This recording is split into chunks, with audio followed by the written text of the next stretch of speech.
Welcome, everybody, to Mud Flood Was Armageddon. The Mud Flood was the Armageddon.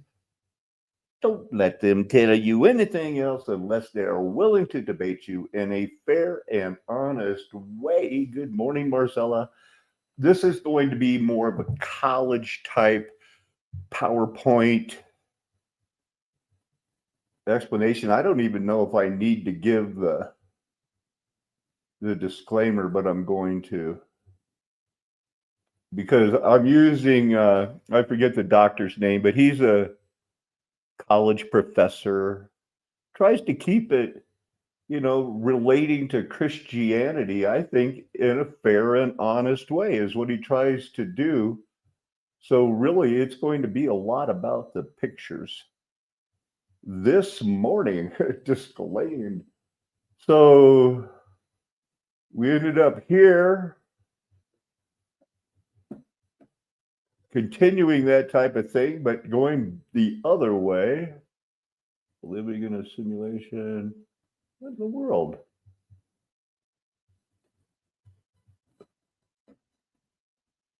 These things are okay. So here's part one. Here's the guy. You sharing now? Looks good. Here's the professor and his co-host. She's a graduate student like me. She is a big fan of his memory and presentation, and this is what he teaches in college as the history of the Catholic Church. That's Roman Catholic Church. They're Catholic means universal. They believe that this is universal church. Come on. And also, at this timestamp, 57 minutes in, he was talking about how bad things were at this one point in history that they legally had to take an anti-modernist oath in the early 1900s. And that ties in with some of you frequent studiers, the oath in 1958 that no, United States has not been taken over by force or coercion or any other method. And you don't get paid if you don't take an oath, swear allegiance to the United States. So it's not new. Leo the 13, that's a name. He supposedly, they said, the Holy Ghost himself, by his supernatural power, stirred up and impelled biblical writers to write and assisted them while writing in such a manner that they conceived in their minds and determined to commit to writing faithfully and render in exact language with infallible truth all that God commanded and nothing else. That God would not be the author of Scripture in its entirety. Without that, God would not be the author. So they're claiming that they believe in infallibility.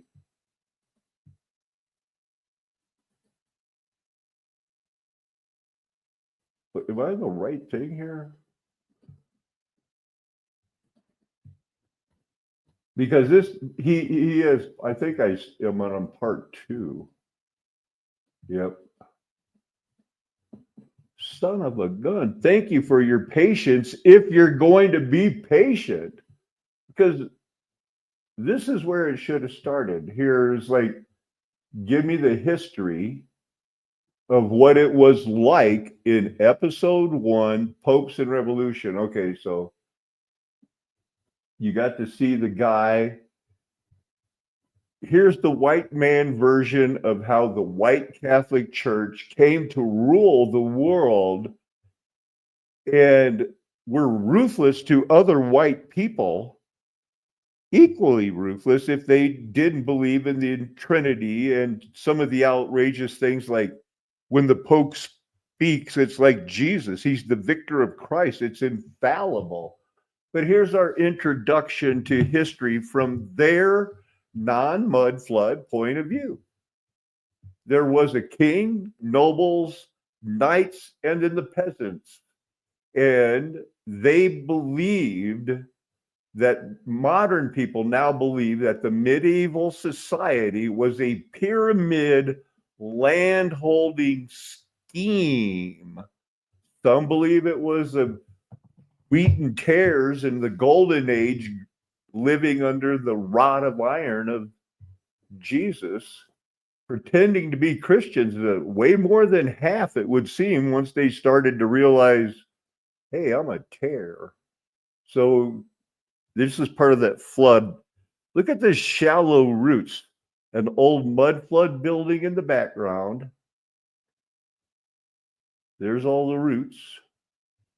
They look so thin because how old is this tree? You know, they count the tree rings.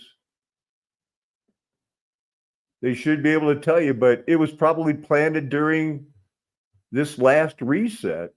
And it's hard to grow. There's probably not a lot of really soil. There's probably more underground tunnels right underneath it. So it really has to spread out its roots. And it has a dome. And did you see the antenna was knocked over? That was a storm. Like every town. And this town, Sagacious or Athens, Alabama, that's a Sagacious high school in that town. It's like the clock tower in Back to the Future. You can tell exactly when it stopped. And all of the buildings are the same. You can just see that. Oh, Marty, hang on. Kings, nobles, knights, landholding scheme in the late medieval times. And of course, we know they added 1,000 years to cover up that mud flood was Armageddon. That's our jumping off point. Many scholars posited a great chain of being, a parallel cosmic order which human society and the church were to reflect. Oh, there's nothing wrong with we reflect as, they believed there were God cherubs, archangels, angels, star controllers of destiny. Isn't that interesting? Moon, king, church, princes, nobles, man, lion, other animals, oak and rose, other plants. They sure had the battle of the War of the Roses, gold, and other minerals. Pretty vague date there, right? You see the vagueness, late Middle Ages. Thanks for the not date, professor. They're a foggy day on Olympus. They're a relatively new channel. I think I did give it a thumbs up. Belief in the necessity of such a pyramid endured even in Protestant England. Well, why wouldn't it? Everybody needs a job. How could communities, prerogative of age, crown, scepters, laurels, but by degree, stand in authentic place? Take but degree away, untune that string, and hark what discord follows. Each thing meets in mere pugency. Whew. It is something stinky. The bounded waters should lift their bosoms higher than the shores and make a sop of all this solid globe. See, he's one of those guys. Forces should be right, or rather right and wrong, between those endless jar justice resides, should lose their names, and so should justice too. Oh, we're quoting Shakespeare. No wonder it's so ridiculous. What undermines the Roman Catholic Church's strength in the West? The decline of the feudal system.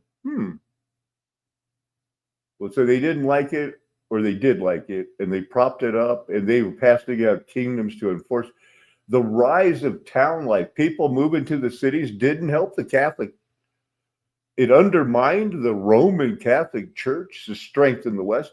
The Reformation and its aftermath, well, that was when they were filleting people alive, drawing and quartering them, burning them with their books for numerous reasons.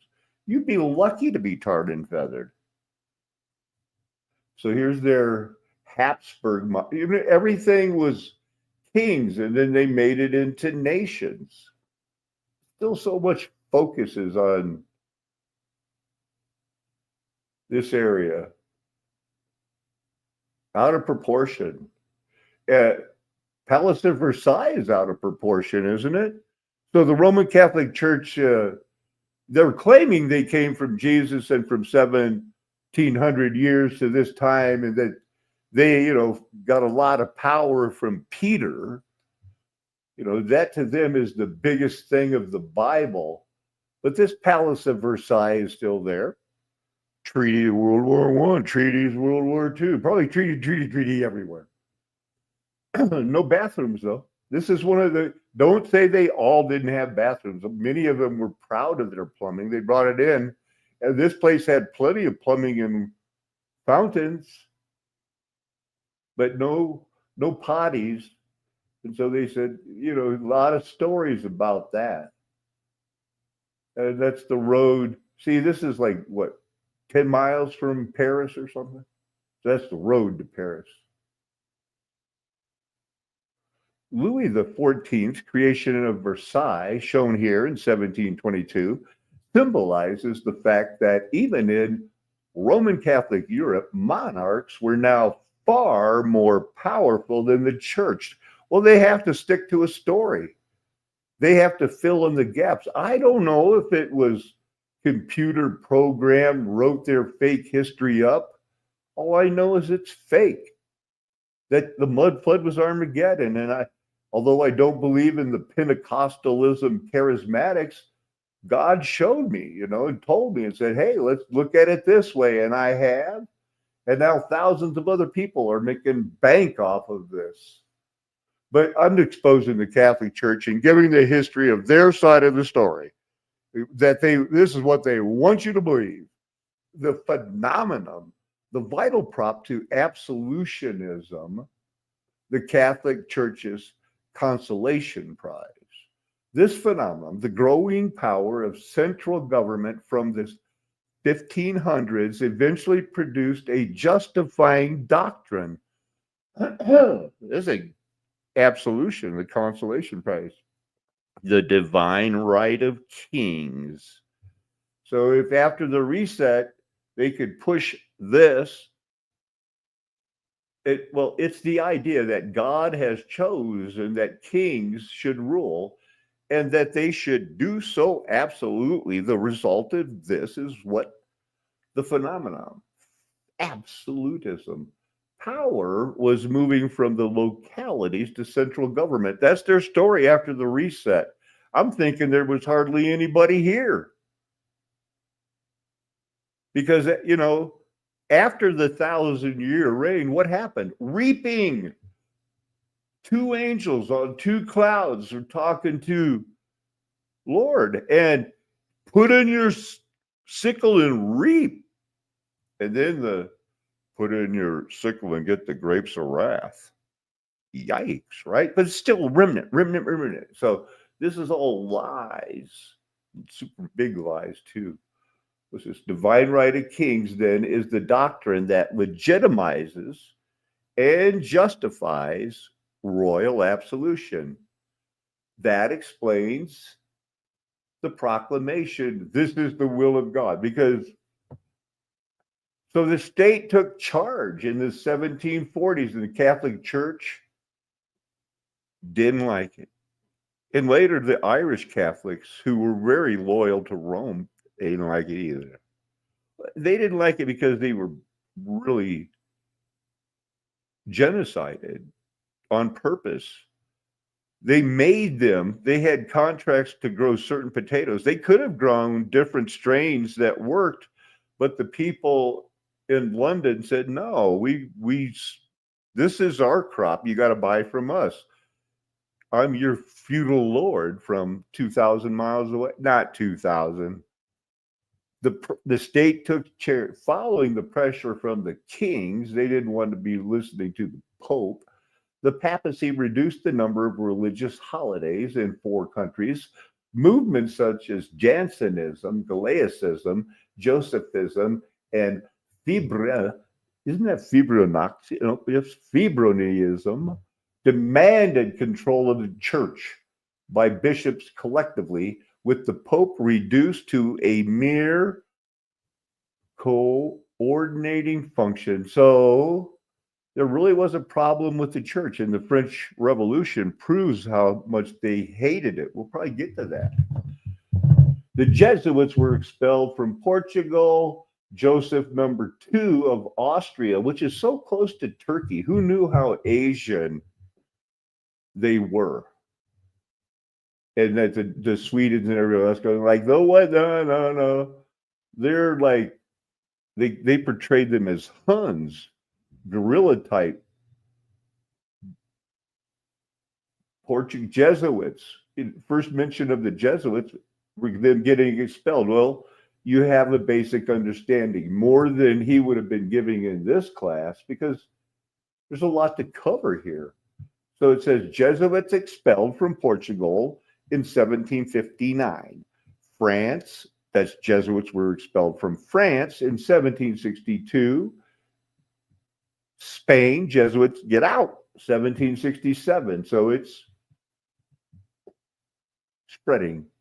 And from these Italian states, 3 Italian states in the next year, under severe pressure, Pope Clement XIV allegedly dissolved the order and said, you know what, that's too much pressure. But he let them back in after the War of 1812, the second time we did American independence. And remember, the White House got captured. They burned the Library of Congress, and we're supposed to trust them on everything.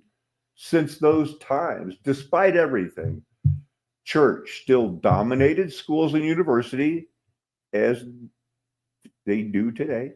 Hospitals, poor, vast majority of the population supported the position of the church.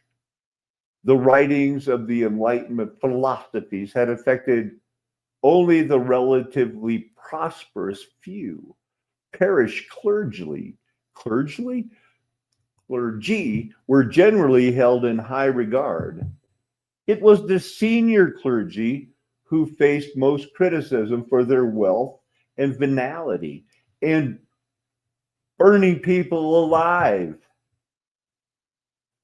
And burning people alive, ripping their skin off while they're alive so that they can suffer for not embracing Rome's version of the Trinitarian theology.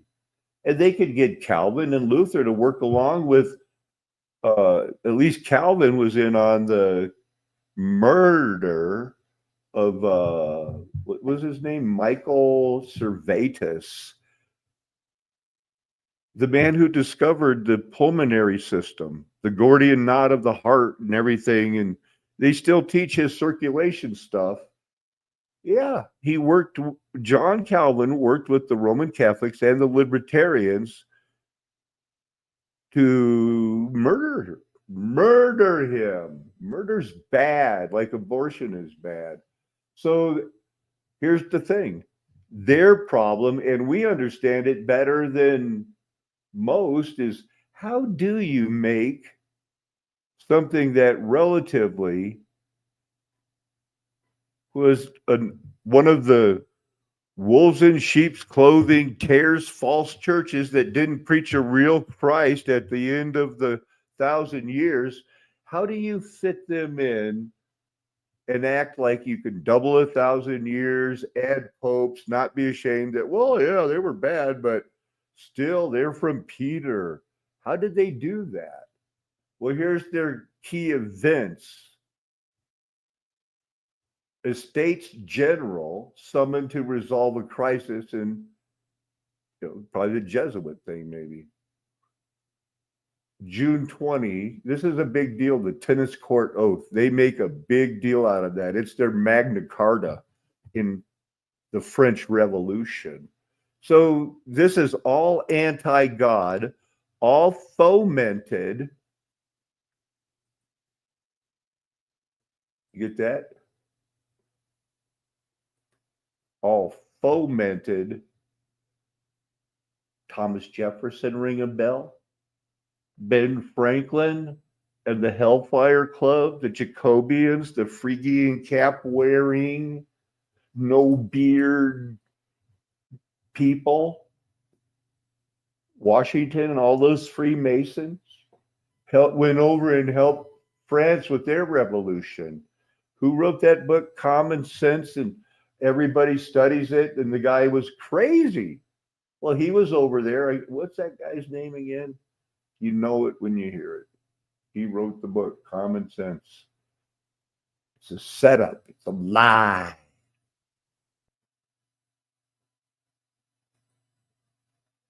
So, storming the still tennis court, oath.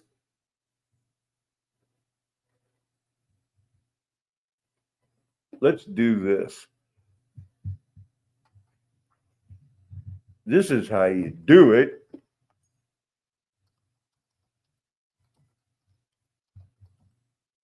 Everybody loves oaths, I guess. Now, I'm doing this to show you that they played tennis much differently than we do today. They worked it into the geometrical forms. The tennis court was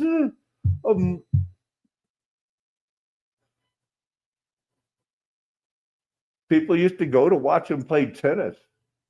Used to hang a net in there. I see a line on the floor.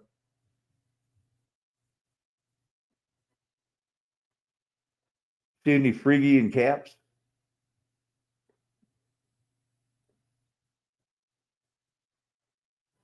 People hanging from the rafters. It looks like they were used to big buildings back then.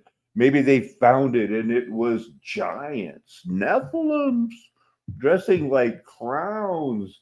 Anyway, this person looks like they thought, another view of the tennis court, God was sending its angels with the Phrygian cap. There it is. Father, thank you. What does that say? La Française. Parlez-vous français? Look at it.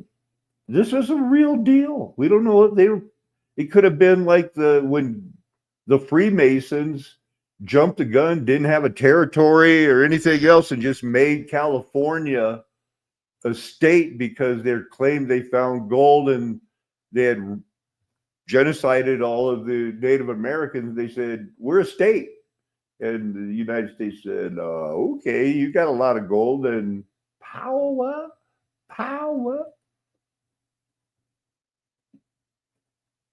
There's the tennis court. It's still there. Huh. This is the tennis court near the Palace of Versailles. I told you it looks Star 40. They even hang the picture of it in there. This is a high-res picture. This is a big deal to them. This is where angels came down and protected France. That kind of looks like their favorite salute. The Bellamy salute is what we called it in the United States. They call it the Hitler salute today.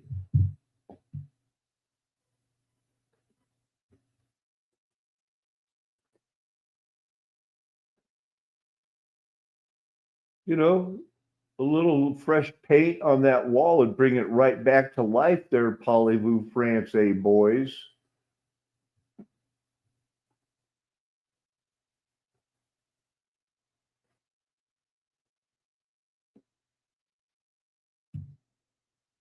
(1789), they're sticking to it.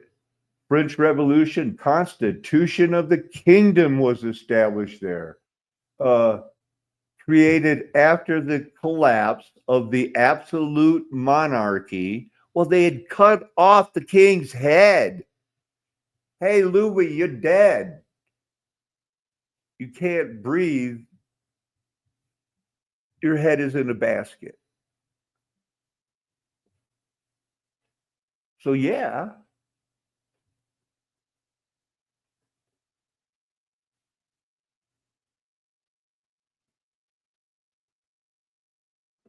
The storming of the Bastille, kind of like John Brown's, tried to have a revolution, didn't last long. Louis XVI and the royal family attempt to flee or caught, both returned. Did I say Louis XIV? I meant the 16. That Louis XIV is what they call the Sun King. Everything was good for him. That's what they say. He's their version of the Elizabeth.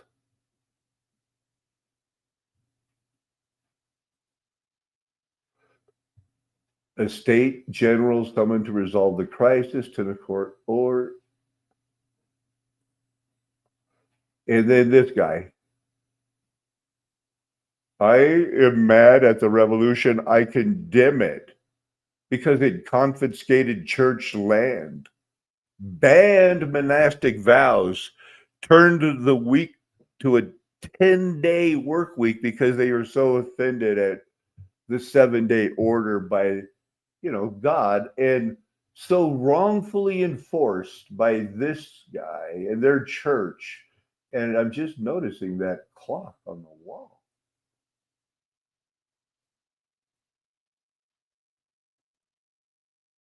Okay. It sounds like a bunch of baloney. What you got there, dude?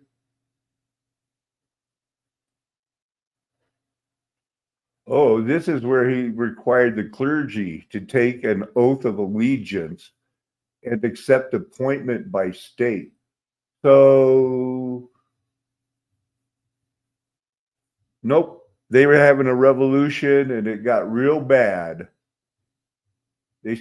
First they killed the king, and then they tried to enforce virtue without a church. And that's what the Star Forts looked like back then. Mass execution. Now, the Vendee rebels, I made a note of this in 1794, that the French, during that revolution, when they hated the church, when they fought people that believed in the church, if they won the war, they still killed everybody. And they're sorry about that now. Now they're ashamed that they don't know what they were thinking. They never would do that again. And finally, their little French Revolution went sideways. They started guillotining their own. They realized that the people in power, like the Marquis de Sade, had learned how to trick a certain type of women who didn't mind being tortured. I guess a lot of them just died torturing, but some of them were going like, torture me some more. And they found out like, oh my goodness, you're a real witch. Things like that. That's things I've heard. Why did Napoleon come to power? And why did, the second attempt, the United States, they did so good. And now it's because, well, we believed in Jesus. We're a Christian country. They hated God. They both wanted Greek governments. And see, God blessed only one of them. So how'd they get the hidden hand boy? Look at the, and I forget what order this is, but they're Garter order. Got something going on over here. Flashing gang signs. These are the kind of pictures that you cut, flip, and find the hidden message. So they said, come back to me, come back to me. 1798, a French army occupied Rome and established a Roman republic. Pius VI was required to renounce his secular authority, and when he refused, he was arrested and the Pope was taken to exile and died the next year under probably not mysterious circumstances. A Neapolitan army drove the French out of Rome in 1799. This is kind of a build-up, the way the foggy boy on Olympus likes to, because he asked the question, where'd Napoleon come from? He's getting to it. So this guy did it. Neapolitan, not Napoleon, drove the French out of Rome after a vacancy. Cardinal Bernarba Charomafonte was made Pius VII. I'm the new Pope. I'm gonna bring back the Jesuits, but just not right now. Pius VII reconciles with France. Says, your republic is no more. You're going to bring back an emperor, and even presided over what is Napoleon's self-coronation as Emperor of France in 1804. And they make a big deal out of this, that Pope Pius VI is presenting this as the new crown. Their attempt at a non-American type, we're God's light on the hill, not France, even though we tried to help them with our Hellfire boys, right? They make a big deal out of this.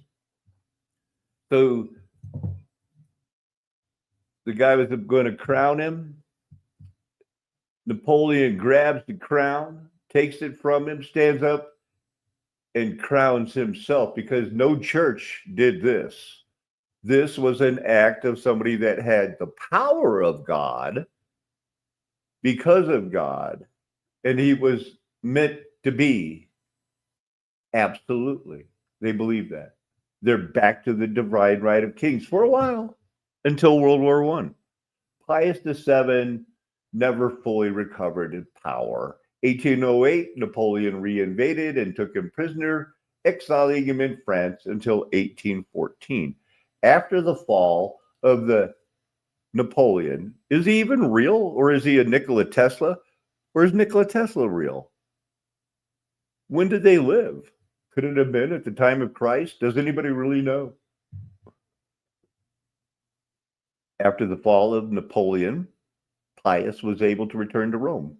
He sharply condemned slavery, but after the departure of the French, he reinstated at least this Jewish ghetto in Rome. The Inquisition picked back up in the 1800s. I know you thought it was over in the 1400s, 1500s, burning. No. And whatever the index is. I don't remember that. This town got hit by an unexpected storm.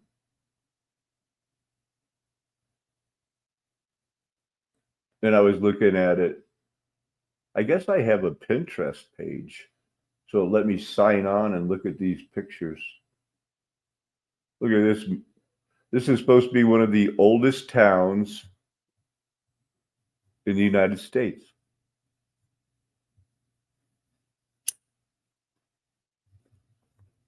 I'm going to just give you a break now from the... Still sharing? And we'll look at this guy here.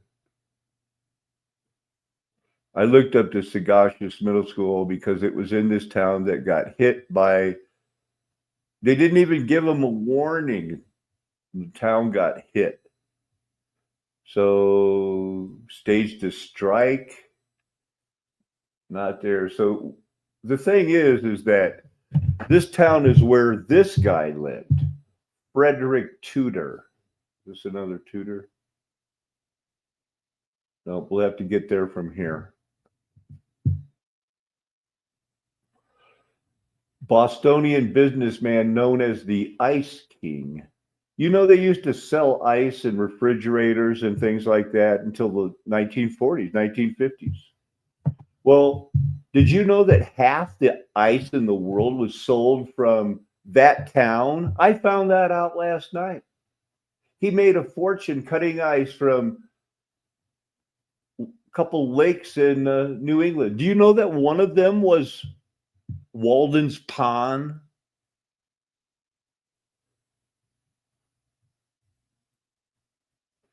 International ice trade. This guy supposedly came up the idea nobody thought. Why are we putting rocks in these boats when we're sending them back to the old world?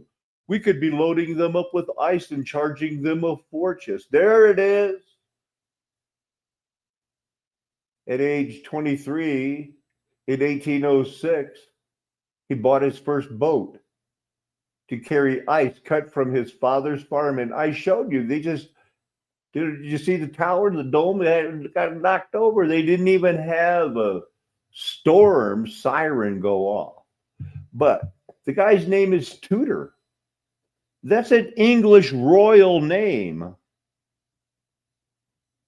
The Tudors, War of the Roses. Didn't they get into it with the Stuarts? They did. Nobody else ever thought of selling ice and packing it in sawdust, although sawdust was being used for hundreds of years as a way to save ice. So again, like the Clinton DeWitt, it looks like one of them, still owed some money, but a debtor's prison, but it all worked out good in the end. He made a fortune.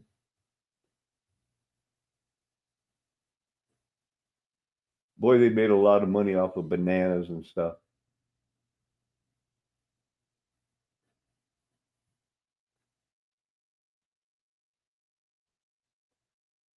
I'd like to show you a picture of them. So let's look at his dad. Where does it talk about his dad?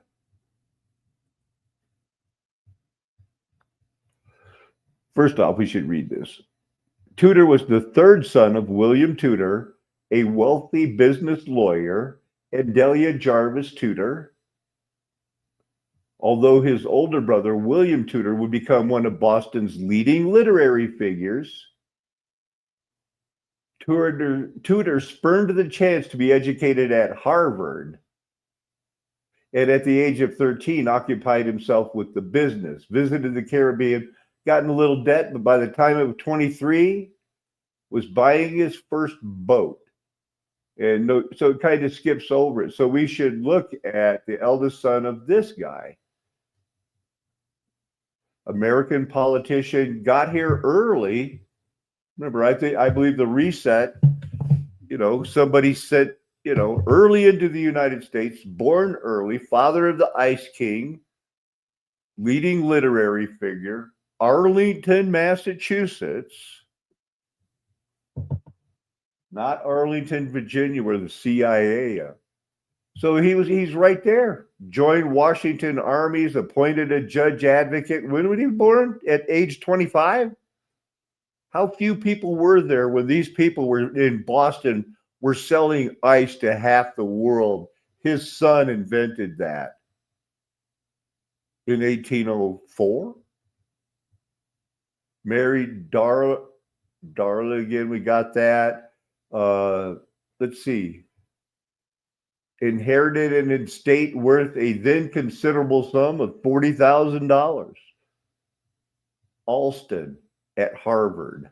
Emma Jane, who married a Hollowell Gardner, who became the wife of Charles Stuart. Now, that's a royal name from England.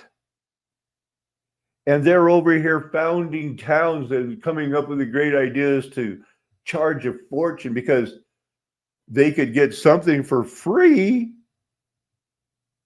and sell it in the desert for a lot of money. Isn't that crazy? Tied that in.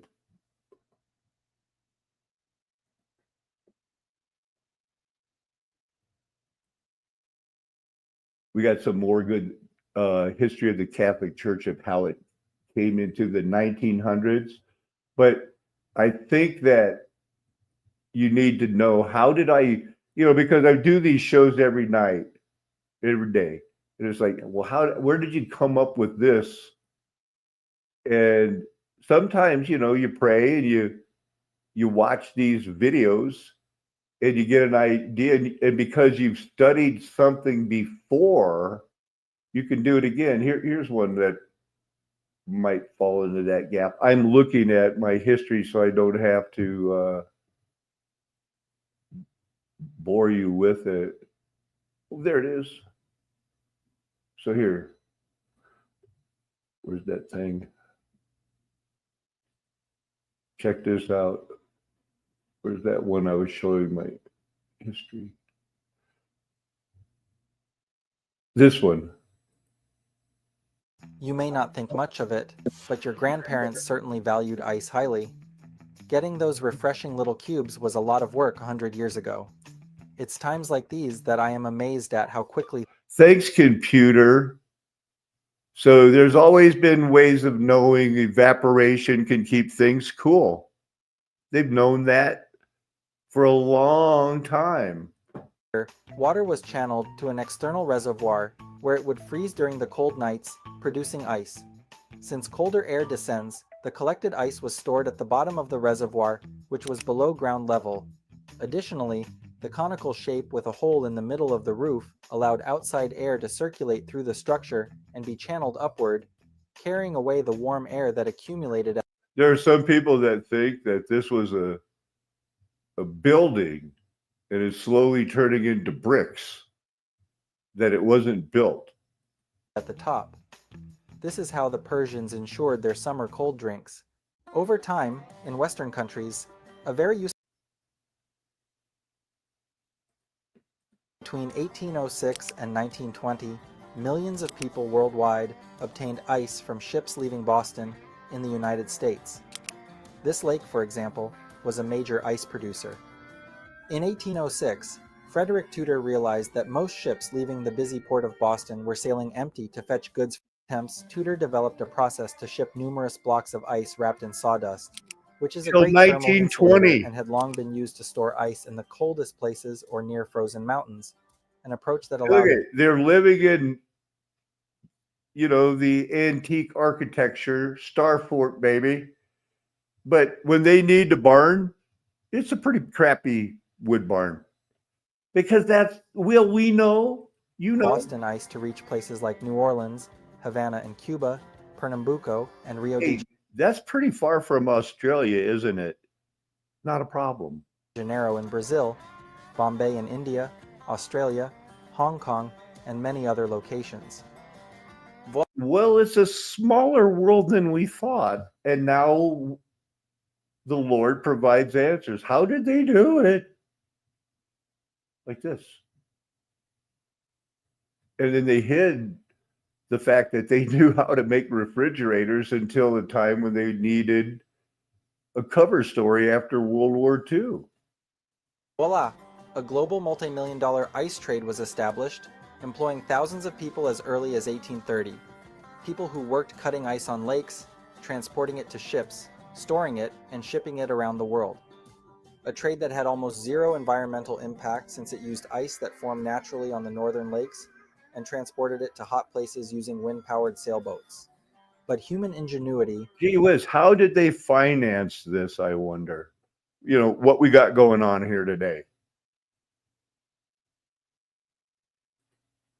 In 1834, the machine employed an innovative closed-cycle vapor compression system, which would become the secret behind the operation of refrigerators. It was also a prototype not intended for domestic use. It's same old story. A lot of people invented it. They knew how to do it. They got other jobs, lost interest, died. Coil submerged in a tank with salt water to produce brick-sized ice blocks by 1850. From the United States and Norway, where natural ice was extracted, Harrison's ice ended up being competitive. Until the early 1910s, ice machines were extremely large, steam-powered or combustion engine-driven, and designed to make ice on an industrial scale. Here, for Yeah. That's the first one, I'm guessing, because it's called number one. Look at that. And there's number two right there. That's unit number one, box number two. Okay. This is all unit number one. Unit one, number one. They had it all planned. the situation began to change with the launch of the General Electric Monitor Top Refrigerator in 1927. Considered the first affordable refrigerator. It's only affordable for rich people. What about this girl? Oh, yeah. Aside from the price, of course, was the toxic products used in the refrigerant liquid, which often leaked and caused fatalities. What? A fact that even in 1930 kept the natural ice industry into the 1930s. alive.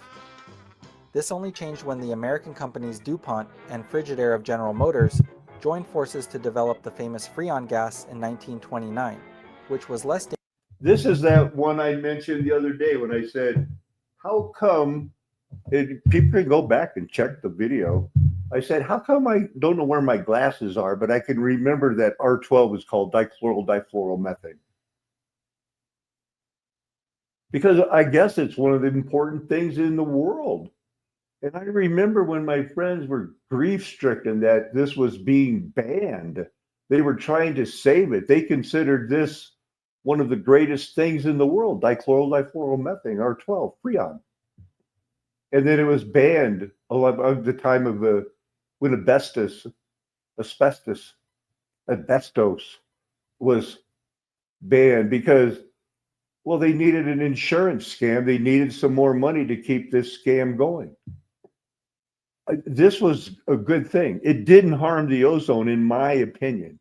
You can go to your doctor or another scientist and you'll find other opinions that banning it saved the ozone and put off the global disaster. That's their terms. Don't freak on me, RJ. More and more people acquired beautiful and elegant refrigerators, reducing food waste and intestinal problems. To give you an idea, the evolution in the United States went from 10% of households with a refrigerator in 1930 to 56% in 1940 and 80% in 1951. But after all, how does a refrigerator work? Well, first it's interesting to understand what temperature, pressure, volume, and heat. Well, yeah, it's interesting, but we're all tapped out on that one. We're going back. So we did that one. So I think he picks it up in 1848. So now there's this new, he's back on the throne. He's there. Where'd this guy come from? How'd this happen? This is part two. The loudest no. The Protestants did not want people, and they had 30 million. They got them in there really quick. They imported a lot of Roman Catholics. That's how come there's so many St. Mary's hospitals and things in the world, United States, at least. So how'd that guy get there? And his ideas, the Immaculate Conception of Mary. That's his idea.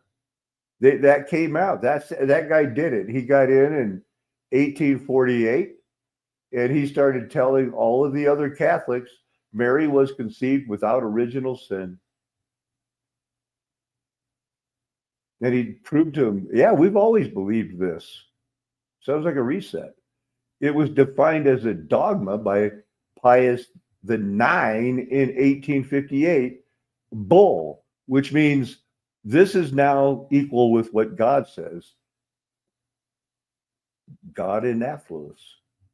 The Eastern Orthodox had never accepted the Augustinian doctrine of original sin. Well, there you go. There's that. And so had no need of such a doctrine. For Protestants, the dogma remains an offense. So here we go. It's 1860, and now Satan's plan was to make nations. Let's stop this kingdom stuff. Newly formed Kingdom of Italy seized the eastern half of the Papal States in 1860. That's 1 year before the American Civil War, and the rest by 1870. Okay, that's just getting right at the start of the Reconstruction. So here's the unification. Finally, there are kingdoms, but they're all, this is us now. This is going to be Italy. The church took a stand. They were now opposed to all manifestations of modernity. Don't have nationalism, be Roman Catholic. Liberalism, everybody should have liberty. Nobody should, that was their, be tolerant. At the time, that's what they needed. They didn't want unrestricted freedom of the press. They didn't want modern industry and capitalism or socialism. They certainly didn't want women to vote. And they calling that democracy, because universal suffrage to them, you know, and in our revised history, and you would have to agree. I know your wife likes to vote. She has to go like, well, I guess I like Susan B. Anthony. Not if you're a Christian, you don't. You don't like Susan B. Anthony and those people.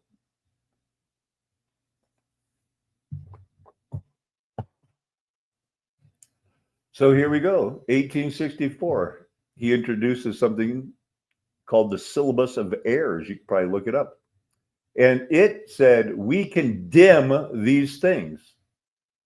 Religious toleration, that there is hope of salvation outside the Roman Catholic Church. Protestantism is simply another form of Christianity. They're opposed to that idea that Protestantism is another form of Christianity and God is happy with them. They are opposed to the idea, they condemn the idea that the church should not have power. Condemned secular rulers have jurisdiction superior to that of the church. The separation of church and state, they condemn it. Rebellion against legitimate princes, condemned. The idea that the Roman Pope ought reconcile himself and come to terms with progress, liberalization, and modern civilization. So that 1870 declares, that's his when it said, you know what? From now on, those things we called bulls, even the ones in the past now, those are infallibility to be a binding doctrine forever on the Roman Catholic Church. The apostolic primacy, which the Roman pontiff possesses as successor to Peter, the prince of the apostles, including also supreme power of teaching. The Holy See, that's what they call themselves, has always maintained this. The constant custom of the church demonstrates it. The ecumenical councils have declared it. Well, they're all fake. So the fathers of the Fourth Council of Constantinople published this solemn profession of faith. The first condition of salvation is to maintain the rule of the true faith. And since that saying, our Lord Jesus Christ, you are Peter, and upon this rock I will build my church.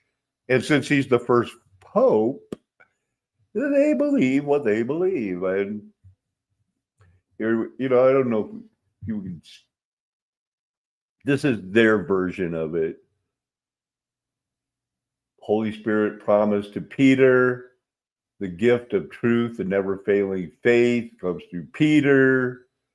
The person that Paul confronted to his face and said, I think you should look at this and maybe repent. And Peter said, you know what? You're right. I was a little bit ahead of myself. Therefore, we teach and define Peter. Blessed be Peter. Blessed be Peter. So that lasted. And who's this guy? He's introduced now as one of the few opponents of enshrining infallibility as a doctrine. Defeated, he submitted to the authority and declared himself a devoted son of the Pope. And he got a really nice house for the deal. So that man, this ended up being, oh, you finally on board? Well, you can have this. You're the priest of this feudal system. Because this went on for a long time here. This is built between 1866 and 1882, if you want to believe that. So Strasmayer kind of looked like that other pope. Here they are in 1870. Last time they had an army or something. Mud flood. Old buildings cleaned up like all the other cities. These obelisks are still there. This is where they still pretend that people care, and I guess they do. But everybody was so dressed up, fascist, militaristic, all going to war. You know it was going to be war. The king, Victor Emmanuel's envoy, the Pope invited him in on September 10th, not 11th, but it might have been 11th somewhere. And they said, what, you're overthrowing me? You're going to be a state or something? That's crazy. Get out. But they did get out. He said, you'll never take me alive, but they took him alive. And so in 1788, Pope Leo XIII comes on board and says, you know what? The Roman Catholic Church hates socialism. We hate it.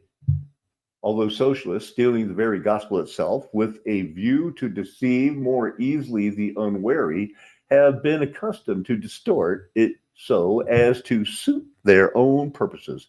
Nevertheless, so great is the difference between their depraved teaching and the most pure doctrine of the unbelievable nonsense they teach in every doctrine, from transubstantiation to, hey, let's make Mary born without sin. We need a co-redeemer or something. Who knows what they were thinking? So he inherited a situation in which these papals, hey, look, Italy's a state. It's a nation. And how can you deceive the nations unless first, after the reaping, after the 1,000 years and what turned into be something orphan trade supplied reset, killed the people with lobotomies in the 1940s and 50s, and boom, let's get into this last little run we got going here. So now prohibited Catholics from participating in the political life of Italy. And don't forget, behind the scene, they're raping little children. They're mafia people. They're doing drugs. They're not really being like, I'm the celibate, holy, religious people at all. It's the opposite. So Leo condemns Americanism and tells this guy, get your butt over there, because we've gone from 30,000 when they were tolerant and said, well, I guess Roman Catholics can live here, but you have to go to either Maryland or Virginia. So they did. District of what? So they send him, get your butt over there and ingratiate and do, tell everybody you've got the true religion and pat them on the back, join in your Freemasons, whatever, but go over there and start social movements and clubs. And by that, it's like the YMCA, boys clubs, Boy Scouts of America, and if they can get those boys alone, it's just another convenience for them. So he did it. Isaac Thomas Heckler did it. Anyway, that's what the professor was telling me. So I was just sitting there taking notes probably. But this time I was just taking screenshots. So here comes the social teaching, 1891. They're standing up. They're against drinking. They're against women voting. They're standing on, we're really the old moral people here. You Protestants have gone crazy with Darwinism that was presented by the Jesuits. Come on. An encyclical argued for distributism, that is, for a wider distribution of ownership. And here come the union wars and everything else. Seems like it was all in time. The 1800s, they started political parties that had been forbidden before. Now they just go around, Newt Gingrich, Sean Hannity, they all end up converting or coming out at the end. The guy that was such a Protestant that did, what was that, Operation Rescue, everybody get arrested, abortion, and then they did, and they abandoned him, and then he converted to Catholicism. Anti-clericism, so here we are. He's promoting books here. And universal suffrage was introduced or about to be introduced. Therefore, where a religiously based political party was powerful at the polls. And I believe that, that it all comes down to the introduction of JFK, the first Roman Catholic. I mean, these people were hated by the Klan. Was it a plan? But as it turns out that, you want to turn it into their version of the truth is, and it was their fault that universal suffrage and women didn't get to vote for so long, because as soon as they did that, it wasn't let's stop the black Negro baseball leagues. Let's stop making them drink out of water fountains. It was all about, can white women vote? Well, let's get the white women to vote and my men to quit drinking. But everybody's happy with the racism that was going on. In Spain, the law for universal suffrage was passed in 1890 at a time when more than 40% of the population could not read or write. That meant a very conservative peasant population and consequently very conservative church leaders. The gaining of popular votes by a liberal party was necessarily accompanied by assaults on church power, because Spain was more clerical than Belgium. The anti-clerical movement was far more bitter, to the point of assassinations where people jump off of stages, and thus always with tyrants, and something crazy going on, man. Biblical writers on inspiration. Okay. And so Russian accused a guy of spying that was in jail and was showing videos. What's going on? So that's that town. And that's that tree. There's those hollow roots. Didn't get hit by a warning. It's in the news. It's obviously a mud flood world. It's obvious that the golden age is past because the mud flood was Armageddon. The Bible's true. This is and always was God proving that the doctrine of election will stand. There's going to be a very narrow road. We're not going to restore the United States. This little bit of breathing room is a lot like when Jerusalem was surrounded. You've got time to make up your mind right now. Do you want to live in a city that Russia's mad, China's mad, the world's mad that we owe them $35 trillion and have been treating them like number two? That's the world we live in. That's the world we live in. Me and my friends are never going to tell you anything else. Why would we? We're trying to prove that we have your best interest at heart. Amen. Hallelujah. Aho. Aloha. Arrivederci. Ciao. Sayonara. Auf Wiedersehen. Locker Bay.